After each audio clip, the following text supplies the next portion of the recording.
Subscribe करंतु एबे हम चैनल को आउ प्रेस करंतु बेल आइकन को जहा द्वारा लेटेस्ट वीडियो रो नोटिफिकेशन आपण माननकु सर्वप्रथमे मिली जिवो।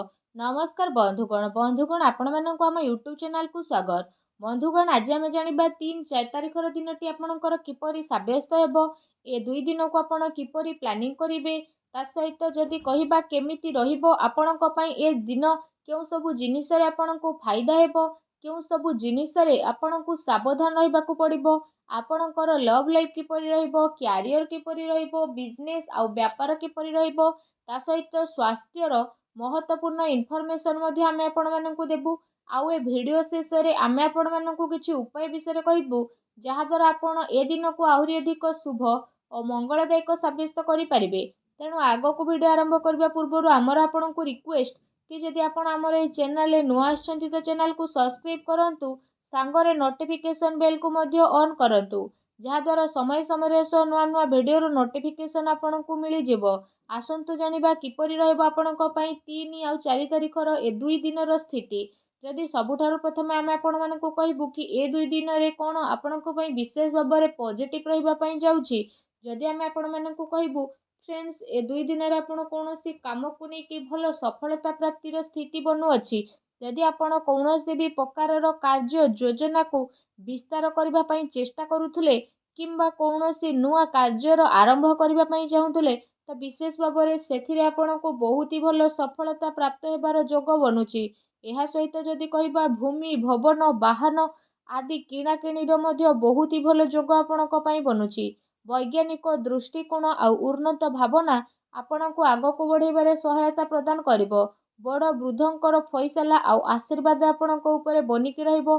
ता सहित जो समाचार को प्राप्त करिबा पई आपण काफी टाइम रो प्रयास करि आसुथुले, तो से सबुरे आपणको विशेष भाबरे सफलता मिलिबो। बास निजर कार्य को योजनाबद्ध रूप रे करिबार आपणको आवश्यकता रहिछि। चाकरी पई करा जाइथिबा प्रतियोगी परीक्षार परिणाम आसीबो, आपणको सपक्षरे मध्ये आसीबो। आपण आपणकर लक्ष्य प्रति पूर्ण रूप रे एकाग्र चित्त रहिबे, आउ सफलता मध्ये आपणको अवश्य ही प्राप्ति हेबो। ज्ञानबोधक पुस्तक को पढ़िबारे आपण आपणको टाइम को स्पेंड करिवे। ता सहित कोनोसी आध्यात्मिक आउ प्रतिष्ठित व्यक्तिंकर आपणको आशीर्वाद मिलिबो, आपणको मार्गदर्शन मध्ये बनि जिवो। ता सहित राजनीतिक गतिविधि रे दूरता बनेकी रखंतु। एथिरे समय व्यर्थ हेबा परिवर्ते आउ किछि आपणको प्राप्त हेबो नाही। दिल अपेक्षा आपण दिमाग रू निर्णय नेबा पई चेष्टा करंतु। एहा सहित आपणकर स्वाभिमान कौनसी भी परिस्थिति रे हिम्मत रो साथ छाड़िबो नाही। एहा आपणकर सबुठारु बड़ संपत्ति रहिबो। संतानकर शिक्षा संबंधित कौनसी महत्वपूर्ण कार्य मध्य हेबो। कौनसी शिक्षा संस्थान रे आपण जाई मध्य पारंती, तथा दायित्ववान लोकंकर मार्गदर्शन आपणको पूर्ण अधिक मजबूतता प्रदान करिवो, जेउथि पई आपणको उचित परिणाम मध्य हासिलेबो। आउ आपणको मन बहुत ही प्रसन्न रहिबो। आसंतु जानिबा ए दिन रे आपणको पई कोन नेगेटिव रहिबो। जदि कहिबा भूल कथार प्रतिकार करिबा द्वारा अकारण रे ही लोक माने आपणको विपक्ष रे आसीबे, आउ आपणको बदनाम हेबार विशेष भाबरे संभावना बनुछि। ता सहित टिके भी लापरवाहीर परिणाम आपणकर भयंकर होई पारे। कौनसी संपर्कीयंकर स्वास्थ्य को नेकी ए दिन रे आपणकर टेंशन रहिबो। विद्यार्थी वर्ग हास परिहास आउ मनोरंजन आदिर व्यर्थ कार्य रे पड़िकी निजर पाठपढ़ा सहित समझौता करंतु नाही। पैसा मामला रे जदि कहिबा काहा उपरे आपण आदौ भी विश्वास करंतु नाही, एहा आपणको पई फायदावान साब्यस्त हेबो। राजनीति कार्य रे आपणको सावधान रहिबार आवश्यकता रहिछि। ता सहित कौनसी नुआ निवेश करिबा पूर्वरु आपण भल भाबरे जांच एवं पड़ताल करि नियंतु। ए समयर आर्थिक स्थिति आपणकर किछि भल रहिबो। घरर बड़ वृद्ध वरिष्ठ सदस्यंकर स्वास्थ्यर आपणको विशेष रूप रे ध्यान रखिबार आवश्यकता रहिछि। अजणा एवं अपरिचित लोकंक द्वारा व्यवहार रे लेन देन रे आपण सावधान रखिबार विशेष आवश्यकता रहिछि। खर्च उपरे भी नियंत्रण रखिबा, सेथि पई आपणको आर्थिक व्यवस्था रे मध्य काफी टाइम पर्यंत सुधारता आसीबो। ता सहित घरर लोकंक भितरे कौनसी हालका फुल्का नोक झोक मध्य होई पारे। एहा सहित विशेष भाबरे जदि कहिबा कौनसी संपर्कीयंक संबंधित कौनसी अप्रिय समाचार मध्य आपणको विचलित करि पारे। सेथि पई आपणको धैर्य एवं संयमता बनेकी रखिबार अति आवश्यक रहिछि। आसंतु जानिबा ए दिन रे आपणकर लव लाइफ किपरि रहिबो। ଯେଉଁ ଲୋକମାନେ ଏପର୍ଯ୍ୟନ୍ତ ସିଙ୍ଗେଲ ଥିଲେ ସେମାନଙ୍କ ଜୀବନରେ କୌଣସି ପ୍ୟାର ସାଥୀ ଆସିନଥିଲେ ଏବେ ଆସିବେ। ନିଜର ପ୍ରେମ ଜୀବନକୁ ଗଭୀର ଶାନ୍ତି ପ୍ରଦାନ କରିବା ଆଉ ଜଣକୁ ବୁଝିବାର ଦିନ ଅଟେ।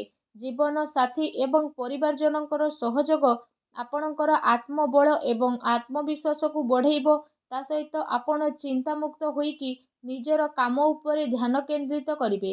ଦାମ୍ପତ୍ୟ ସ୍ଥିତିରେ ଆପଣଙ୍କର ମଧୁରତା ଆସିବ। ତା ସହିତ ପରିବାର ଆପଣଙ୍କର ପ୍ରାଥମିକତା ରହିବ। ବିଶେଷ ଭାବରେ ଜୀବନସାଥୀ ଆପଣଙ୍କ ପରିସ୍ଥିତିରେ ପୂର୍ଣ୍ଣ ରୂପରେ ସହଯୋଗ ପ୍ରଦାନ କରିବ। ଏହା ସହିତ ମାତା ପିତା ଏବଂ ଘରର ବୃଦ୍ଧଙ୍କର ଆଶୀର୍ବାଦରେ ଆପଣ ଆପଣଙ୍କର ଆତ୍ମବିଶ୍ୱାସକୁ ମଧ୍ୟ ବନେଇକି ହିଁ ରଖିବେ। ତା ସହିତ ପରିବାରରେ ଏ ଦିନରେ ଶାନ୍ତିର ବାତାବରଣ ରହିବ। ସନ୍ତାନଙ୍କର ସହମତି ଏବଂ ଅଧ୍ୟୟନ ସମ୍ବନ୍ଧିତ ସ୍ଥିତି ଆପଣଙ୍କ ପାଇଁ ବନିବ। କୌଣସି ପୁରୁଣା ମିତ୍ର ମିଶିବା କାରଣରୁ ହାର୍ଦ୍ଦିକ ଖୁସି ଆପଣଙ୍କୁ ପ୍ରାପ୍ତି ହେବ। ଆସନ୍ତୁ ଜାଣିବା ଏ ଦିନରେ ଆପଣଙ୍କର ବ୍ୟବସାୟ କ୍ୟାରିୟର କିପରି ରହିବ। ଯଦି କହିବା ଏ ଦିନ ଆକସ୍ମିକ ଧନଲାଭର ପ୍ରବଳ ହିଁ ଯୋଗ ବନୁଛି। ପ୍ରତିସ୍ପର୍ଦ୍ଧା ଉପରେ ଆପଣ ବିଶେଷ ଭାବରେ ବିଜୟ ପ୍ରାପ୍ତ କରିବେ। ନୂଆ କାର୍ଯ୍ୟ ଆରମ୍ଭ କରିବା ପାଇଁ ସମୟ ଆପଣଙ୍କ ପାଇଁ ବହୁତ ହି ଭଲ ରହିବ। ଏହା ସହିତ କାର୍ଯ୍ୟ କ୍ଷେତ୍ରରେ ଯଦି କହିବା କାମର ଅଧିକତା ରହିବ ଆଉ ଦିନ ଆପଣଙ୍କର ଦୌଡ଼ା ଦୌଡ଼ିରେ ଯିବ।